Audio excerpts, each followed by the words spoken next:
നമസ്കാരം. സിംപ്ലിഫൈവിൻ്റെ ഇന്നത്തെ എപ്പിസോഡിലേക്ക് എല്ലാവർക്കും സ്വാഗതം.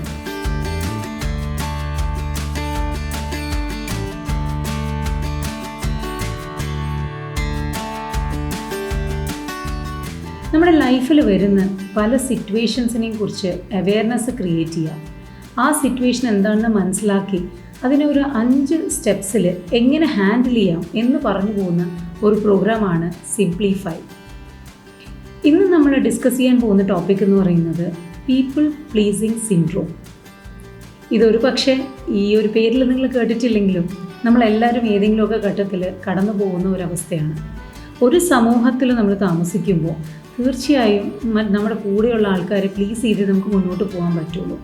പക്ഷേ നമ്മൾ മറന്നുകൊണ്ട് മറ്റുള്ളവരെ പ്ലീസ് ചെയ്യുന്ന ഒരു സിറ്റുവേഷനിലേക്ക് നമ്മൾ പോകുമ്പോൾ അത് നമ്മളിൽ വളരെയധികം ബുദ്ധിമുട്ടുണ്ടാക്കും.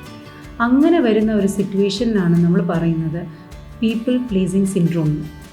ആരെന്ത് പറഞ്ഞാലും നോ പറയാൻ കഴിയാത്ത ഒരവസ്ഥ. അതൊരിക്കലും ഒരു ഹെൽത്തി സിറ്റുവേഷൻ അല്ല. എന്തുകൊണ്ടാണ് നമ്മളുടെ ഉള്ളിൽ അങ്ങനെ വരുന്നത്? നമ്മൾ യൂഷ്വലി നമുക്ക് ചൈൽഡ്ഹുഡിൽ വരുന്ന ഒരു സിറ്റുവേഷൻസ് അല്ലെങ്കിൽ ട്രോമ നമ്മുടെ മാതാപിതാക്കൾ അല്ലെങ്കിൽ നമ്മളുടെ വേണ്ടപ്പെട്ട ആൾക്കാർ പറയുമ്പോൾ കേൾക്കുമ്പോൾ അവരെന്തെങ്കിലും പറയുന്നത് നമ്മൾ അനുസരിക്കുമ്പോൾ അവരുടനെ പറയും വളരെ നല്ല കുട്ടിയാണെന്ന്. അപ്പോൾ മറ്റുള്ള ആൾക്കാർ നമ്മളെ നല്ലതായി വാലിഡേറ്റ് ചെയ്യാൻ അല്ലെങ്കിൽ നമ്മളെ നല്ലതായി അംഗീകരിക്കാനും നമ്മളെ ആക്സെപ്റ്റ് ചെയ്യാനും വേണ്ടിയിട്ടാണ് നമ്മൾ മറ്റുള്ള ആൾക്കാർ പറയുന്നത് സമ്മതിച്ചു കൊടുക്കുന്നത്. പക്ഷേ ജീവിതം മുന്നോട്ടേക്ക് പോകുമ്പോൾ എപ്പോഴും അവർ പറയുന്ന കാര്യങ്ങൾ നമ്മൾ സമ്മതിച്ചു കൊടുക്കാൻ തുടങ്ങിക്കഴിഞ്ഞാൽ നമുക്ക് ഭയങ്കര ബുദ്ധിമുട്ടുണ്ടാവും. ചിലപ്പോൾ നമ്മളെ തന്നെ മറന്ന് നമുക്ക് ചെയ്യാൻ കഴിയുന്നതിനെക്കാട്ടിലും കൂടുതൽ വർക്ക് നമ്മൾ വർക്ക് പ്ലേസിൽ മേടിച്ച് വെക്കുക. എന്നിട്ട് അതിൽ നിന്നുള്ള ആങ്സൈറ്റിയും സ്ട്രെസ്സും നമ്മൾ ഹാൻഡിൽ ചെയ്യുക.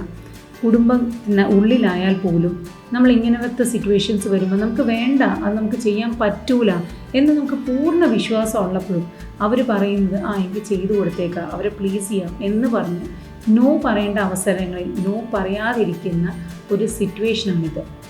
ഇങ്ങനെ വരുമ്പോൾ നമ്മൾ ഏറ്റവും ആദ്യം മറന്നു പോകുന്നത് നമ്മളെക്കുറിച്ചാണ്. അതുകൊണ്ട് ഇന്ന് മുതൽ നമുക്ക് ഈ പീപ്പിൾ പ്ലീസിങ് സിൻഡ്രോം കുറച്ചൊന്ന് കുറയ്ക്കാം. ആൾക്കാർ എന്ത് പറഞ്ഞാലും അതിനെ എതിർക്കണം എന്നല്ല ഇതിൻ്റെ അർത്ഥം കേട്ടോ. നമുക്ക് ചെയ്തു കൊടുക്കാൻ പറ്റുന്ന നമ്മളുടെ കഴിവിൻ്റെ പരമാവധിയിൽ നിന്നും ചെയ്തു കൊടുക്കാൻ പറ്റുന്ന എന്തൊരു കാര്യവും നമ്മൾ ചെയ്തു കൊടുക്കാം.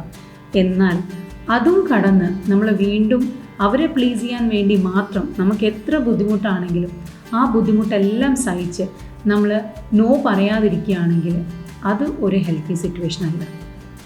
ഇങ്ങനെ നമുക്കൊരു പീപ്പിൾ പ്ലീസിങ് സിൻഡ്രോം ഉണ്ടെന്ന് നിങ്ങൾ തിരിച്ചറിയുകയാണെങ്കിൽ അതെങ്ങനെ ഹാൻഡിൽ ചെയ്യാം? നമ്മൾ ആദ്യമായി ചെയ്യേണ്ടത് നമ്മളെ അംഗീകരിക്കാം.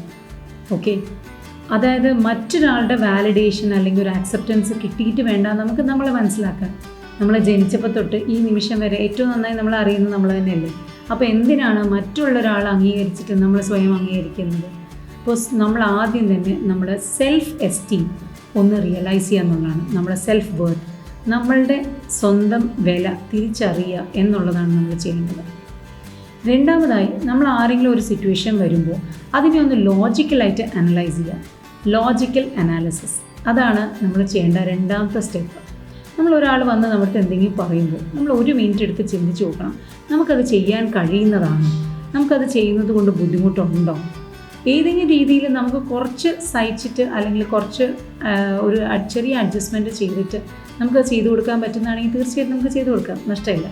പക്ഷേ നമ്മൾ എത്ര ശ്രമിച്ചാലും നമ്മളുടെ കഴിവിനപ്പുറത്ത് നിൽക്കുകയാണെങ്കിൽ പോലും നമ്മൾ അവരെ പ്ലീസ് ചെയ്യാൻ വേണ്ടിയിട്ടാണ് നമ്മളത് ചെയ്യുന്നതെങ്കിൽ, അവിടെ നോ പറയാതിരിക്കുന്നെങ്കിൽ തീർച്ചയായും നോ പറയണം.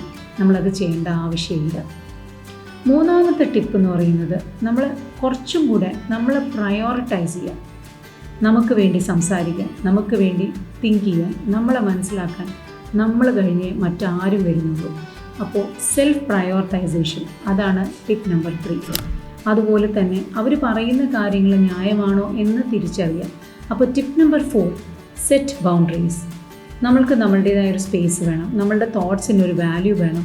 അത് അംഗീകരിക്കുന്ന ആൾക്കാരെല്ലാം തോന്നുകയാണെങ്കിൽ നമ്മൾ തീർച്ചയായിട്ടും അവരെ ജീവിതത്തിൽ നിന്ന് മാറ്റി നിർത്താൻ തന്നെ ചെയ്യണം. അങ്ങനെ വരുമ്പോൾ ഈ ബൗണ്ടറീസ് സെറ്റ് ചെയ്യുകയാണെങ്കിൽ നമുക്ക് നോ പറയാൻ ഒരു ബുദ്ധിമുട്ടുണ്ടാവില്ല. ഇനി ഇതെല്ലാം ചെയ്തു കഴിഞ്ഞു നിങ്ങൾക്ക് ഈ പീപ്പിൾ പ്ലീസിങ് സിൻഡ്രോം ഉണ്ട്, അത് നിങ്ങൾക്ക് ഹാൻഡിൽ ചെയ്യാൻ പറ്റുന്നില്ലെങ്കിൽ last tip, seek professional help. ഇത് സോൾവ് ചെയ്യാൻ പല ലൈഫ് സ്റ്റൈൽ ചേഞ്ചസും പല തെറാപ്പീസും ഇന്ന് അവൈലബിൾ ആണ്. തീർച്ചയായും നിങ്ങൾ പ്രൊഫഷണൽ ഹെൽപ്പ് സീക്ക് ചെയ്യണം.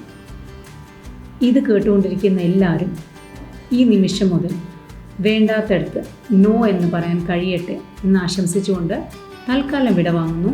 നിങ്ങൾക്കൊപ്പം Sindhu Nandakumar, consultant psychotherapist at Athmasutra mind care. Thank U.